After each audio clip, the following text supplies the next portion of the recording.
नमः शिवाय शिवजी सदा सहाय। ओम नमः शिवाय गुरुजी सदा सहाय। 7वां अध्याय नंदीश्वर अवतार वर्णन। गणपति पद को प्राप्त कर नंदीश्वर अवतार 43वां जन्म। यह शंभु भय साकार। नंदीकेश्वर बोले, वहाँ जाकर मैं धीरतापूर्वक एकांत स्थान में जाकर वह कठिन तप करने लगा जो मुनियों को भी दुर्लभ है। तब ऐसे तप में स्थित होते ही पार्वती सहित शिवजी ने वहाँ प्रकट होकर मुझसे कहा, हे छिलाद के पुत्र, मैं तुम्हारे इस तप से संतुष्ट हूँ। तुमने बहुत श्रेष्ठ तप किया है। मैं तुमको वर देता हूँ। तुम्हारे मन में जो है वर मांगो। यह सुन मैं जरा और शोक नाशक शिवजी की स्तुति करने लगा। तब शंकर ने दोनों हाथों से मुझे पकड़कर स्पर्श किया और बोले, हे वत्स नंदीप, तुम्हारे लिए मृत्यु से डर कैसा? उन दोनों ब्राह्मणों को भी मैंने ही भेजा था, परंतु तुम जो मेरे ही समान हो, इसमें कुछ भी संदेह नहीं है। तुम सुहृद जनों के सहित अजर, अमर, दुख रहित, अविनाशी, अक्षय और मेरे प्रिय हो। तुमको जरा और मृत्यु नहीं प्राप्त होगी। ऐसा कहकर शिवजी ने अपना सिर की माला खोलकर मेरे कंठ में बांध दी। उस माला को पहनते ही मानो मैं 3 नेत्र और 10 भुजाओं वाला दूसरा शिव ही हो गया। फिर परमेश्वर ने मुझे अपने हाथों पकड़कर कहा, कहो अब तुमको और क्या श्रेष्ठ वर दूं। ऐसा वह वृषभ ध्वज ने अपनी जटाओं से हार के समान निर्मल जल ग्रहण कर नंदी हो ऐसा कहकर मेरे ऊपर छिड़क दिया। उसे जटोरका, त्रिस्त्रोत्रा, वृषभध्वनि, स्वर्णोदका और जम्बू नदी, यह 5 नदियां बह चली। उस स्थान को पंचनंद नाम पड़ा जो अब तक जयेश्वर के समीप वर्तमान है। जो वहाँ पंचनद पर जाकर स्नान कर जपेश्वर शिव की पूजा करता है वह निसंदेह शिव की मुक्ति पाता है। फिर शिवजी ने पार्वती से कहा कि अब मैं नंदी को गणेश्वर पद पर अभिषिक्त करता हूँ। मैं इसको गणेंद्र किया कहता हूँ। तुम्हारी क्या समिति है? इस पर पार्वती जी ने कहा, हे देवेश परमेश्वर, इस नंदी को आप मुझे दे दीजिए। हे नाथ, यह शिलाद पुत्र आज से मेरा परम पुत्र हुआ। पश्चात परम स्वतंत्र भक्त वत्सल शिवजी ने अपने समस्त गणों को बुलाकर कहा, यह नंदीश्वर मेरा पुत्र है। इसे मैंने सब गणों का अधिपति बनाया है। यह मेरे प्रिय गणों में मुख्य है। ऐसे ही तुम सब मेरे वचन का पालन करो। आज से यह तुम सब के स्वामी हुए। पश्चात सब बांधवों और कुटुंबियों सहित मुझे साथ ले शिवजी देवी सहित बैल पर चढ़कर अपने घर को चले। जो मनुष्य नंदी के इस आख्यान को श्रद्धा सहित पढ़ता और सुनता है वह संसार में परम सुख को भोग कर परलोक में उत्तम गति प्राप्त करता है। इस प्रकार शिवजी के 43 अवतार हुए। 8वां अध्याय भैरव अवतार। वेदों ने वर्णन कियो शंकर यश प्रधान, ब्रह्म हत्योत्पत्ति कथा भैरव जन्म महान। नंदीश्वर बोले, हे सर्वज्ञ सनत कुमार, अब भैरव जी की कथा को सुनिए कि जिसके सुनने मात्र से शंकर जी में दृढ़ भक्ति होती है। भैरव जी परमात्मा शंकर के पूर्ण रूप हैं। एक समय सुमेरु पर्वत पर बैठे हुए ब्रह्मा जी के पास सब देवताओं ने जाकर उन्हें नमस्कार कर हाथ जोड़ यह पूछा कि देवों के हे देव, हे सृष्टि के रचयिता, अविनाशी तत्व क्या है? इसे आप यथार्थ बताइए।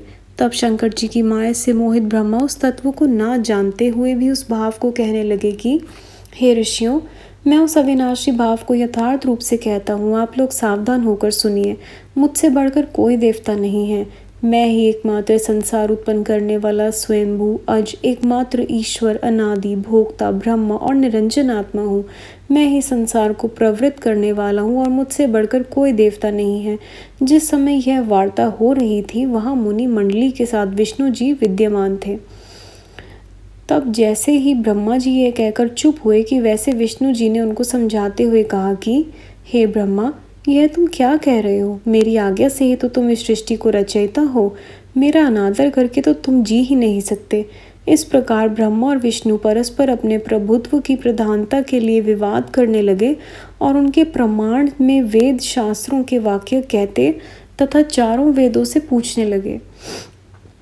चारों वेद मूर्ति धारण किए वहां उपस्थित हुए। तब परेश प्रभु शिव का स्मरण करते हुए ऋग, यजु आदि चारों वेदों में पहले ऋग ने कहा, जिसके भीतर समस्त भूत निहित है तथा जिससे सब कुछ प्रवृत्त होता है और जिसको परम तत्व कहा जाता है, वह एक रुद्र ही है। फिर यजुर्वेद ने कहा, जिसके द्वारा हम भी प्रमाणित होते हैं तथा जो ईश्वर संपूर्ण यज्ञों तथा योग से भजन किया जाता है, वह सबका दृष्टा एक शिवजी ही हैं। फिर साम ने कहा, जो समस्त संसार जिनों को ब्रह्माता है तथा जिसे योगी जन ढूंढते हैं और जिसकी कांति से सारा संसार प्रकाशित होता है, वह एक त्र्यंबक शिवजी ही हैं। फिर अथर्व ने कहा, जिसका भक्ति से साक्षात्कार होता है, वह एक कैवल्य शंकर जी हैं जिनमें कोई दुख नहीं है। तब वेदों के इस कथन को सुनकर ब्रह्मा विष्णु ने कहा, हे वेदों, तुम्हारा यह अज्ञान है। भला नित्य शिव से रमण करने वाले, नंगे रहने वाले, पीत वर्ण धूति दूसरित प्रमथ नाज शिव को परम तत्व कैसे कहा जा सकता है? जटाधारी निसंग शिवजी पर ब्रह्मा कैसे हो सकते हैं? तब उन दोनों के ऐसे वचन सुन सब स्थानों में अमूर्ता और मूर्तिमान स्थित रहने वाले ओंकार ने कहा, भगवान शिव शक्तिधारी हैं।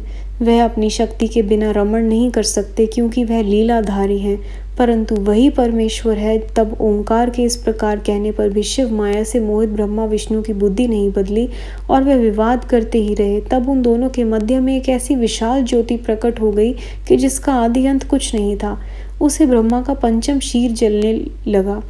इतने में त्रिशूलधारी नील लोहित तत्क्षण वहां प्रकट हो गए और ब्रह्मा उनसे बोले, हे नील लोहित, हे चंद्रशेखर, हे रुद्र, भय मत करो। मैं तुमको जानता हूं कि तुम पहले मेरे शीर से प्रकट हुए थे और रुदन करने के कारण ही मैंने तुम्हारा नाम रुद्र रखा था। हे पुत्र, मेरी शरण आओ, मैं तुम्हारी रक्षा करूंगा। तब ब्रह्मा की उस अहंकार पूर्ण वाणी को सुनकर शिवजी को बड़ा क्रोध आ गया। उन्होंने प्रलय कर देना चाहा।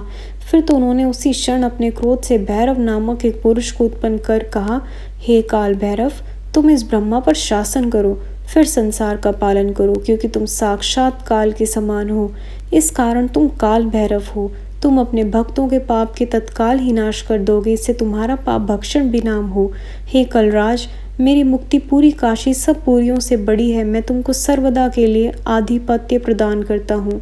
उस पुरी में जितने पापी होंगे, तुम उन्हें सर्वदा दंड देना और वहाँ के शुभाशुभ कर्मों को चित्रगुप्त सर्वदा लिखा करेंगे। शिवजी ने ऐसा वर ग्रहण कर काल भैरव ने तत्काल ही अपनी बाईं उंगलियों के नखाग्र से नेल से ब्रह्मा का सिर काट दिया।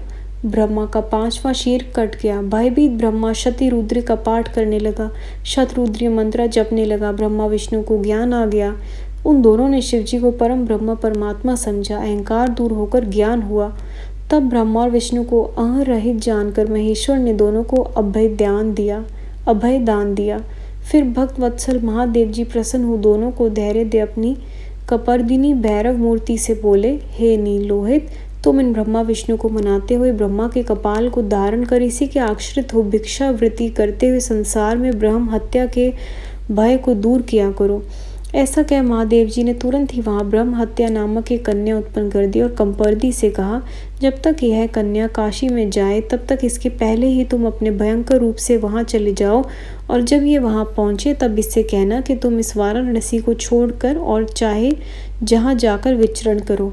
पश्चात जब यह सब जगहों से घूमकर काशी आएगी तब मुक्त हो जाएगी। इस प्रकार उस ब्रह्मा हत्या में प्रवृत्त करा, वहां से अंतर ध्यान हो गए।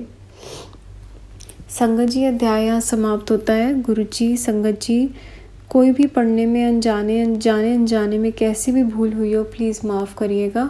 अगला अध्याय हम अगली वीडियो में सुनेंगे। Thank you Guru ji, thank you संगत जी। ओम नमः शिवाय। शिव जी सदा सहाय। ओम नमः शिवाय। गुरु जी सदा सहाय।